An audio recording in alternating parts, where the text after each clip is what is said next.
औज़ुबिल्लाहिमिनश्शैतानिर्रजीम बिस्मिल्लाहिर्रहमानिर्रहीम। Dear students, मैं हूं आपका फ़िज़िक्स टीचर गुलजार सुबहानी। आज हम चैप्टर नंबर 10 को डिस्कस करेंगे, जिसका नाम है ऑप्टिकल इंस्ट्रूमेंट्स।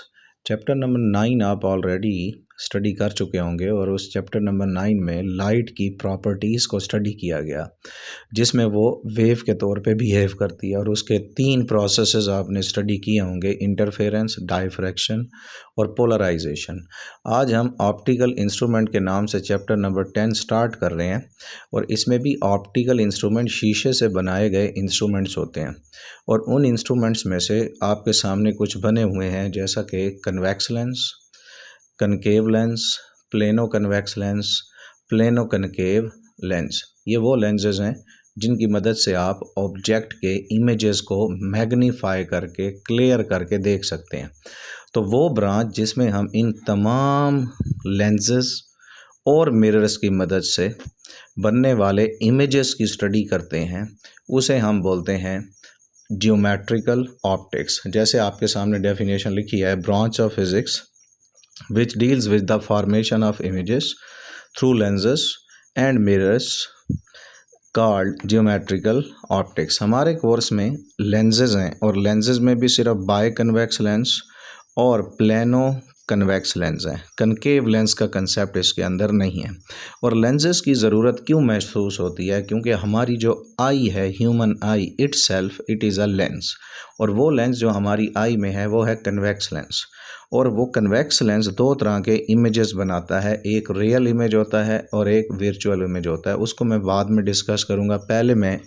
सबसे पहले लेंसेज की ज़रूरत क्यों महसूस होती है। नॉर्मल आई जो होती है, उससे आप जब किसी भी ऑब्जेक्ट को देखते हैं तो उसका इमेज आपकी आई में नज़र आता है, और वो इमेज जितने डिस्टेंस पर क्लियर नज़र आता है उस डिस्टेंस को बोलते हैं लीस्ट डिस्टेंस, या उसका दूसरा नाम होता है नियर पॉइंट।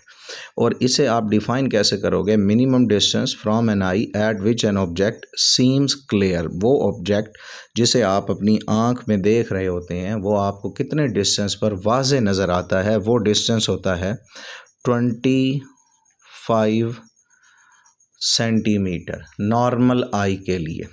और एज के साथ साथ ये जो है चेंज होता है, और अगर डिस्टेंस 25 सेंटीमीटर से कम हो किसी ऑब्जेक्ट का आपकी आँख से, तो उसमें बनने वाला इमेज ब्लर्ड होगा और क्लियर नहीं होगा, फजी होगा, जिसे आप पहचान नहीं पाएंगे कि एक्चुअली वो है क्या। तो उसके अलावा ये जो डिस्टेंस है एज के साथ साथ वो चेंज होता है, इंक्रीज़ भी हो सकता है और डिक्रीज़ भी। इसलिए जो बूढ़े लोग होते हैं या बढ़ती हुई उम्र के साथ, या कुछ लोगों को बाय डिफ़ॉल्ट ये डिज़ीज़ होती है या किसी को प्रॉब्लम हो, आई साइड वीक है, तो शॉर्ट साइडेडनेस और लॉन्ग साइडेडनेस का वो शिकार होते हैं। अब उसके बाद एक और कंसेप्ट है विजुअल एंगल का। फॉर एग्ज़ाम्पल आपके सामने ये एक एरो नज़र आ रहा है। ये एरो जो है ये रिप्रेजेंट कर रहा है किसी ऑब्जेक्ट को। यहाँ आप मौजूद हैं तो आपकी आई ने इसका इमेज देखना है, और वो इमेज आपकी आई में जितने डिस्टेंस पर क्लियर नज़र आएगा, अभी मैंने बताया वो है 25 सेंटीमीटर, और ये डिस्टेंस कहलाता है visual angle, angle made with an object at the आई।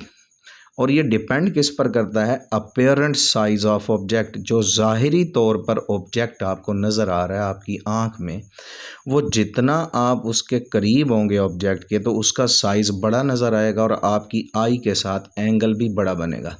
लेकिन जितना आप उससे दूर होते जाएंगे तो आपकी आई में उसका इमेज का साइज़ जो है वो कम होता जाएगा। मतलब अगर आप यहाँ खड़े हैं तो अब आप खुद नोट कर लें, यहाँ पर जो एंगल बनेगा वो पहले वाले एंगल से क्या है? स्मॉल है। तो इसलिए अपीयरेंट साइज पर डिपेंड करता है। Number 2, distance of object from I. आपकी आई से ऑब्जेक्ट तक का डिस्टेंस जो है उस पर भी ये डिपेंड करता है। अब ये मैंने यहाँ पर लिखा VA। VA का मतलब visual angle is directly proportional to the size of object, and visual angle is inversely proportional to the distance of object from the eye। ये है विजुअल एंगल का कंसेप्ट। जब आप अनएडेड नेकेड आई से किसी object को देखते हैं तो उसका एंगल जो आपकी आई के साथ बनता है वो कहलाता है visual angle. Just keep it in your mind कि आपकी आई जो है it behaves like a convex lens, और कन्वेक्स लेंस रियल इमेज भी बनाता है और वर्चुअल इमेज भी।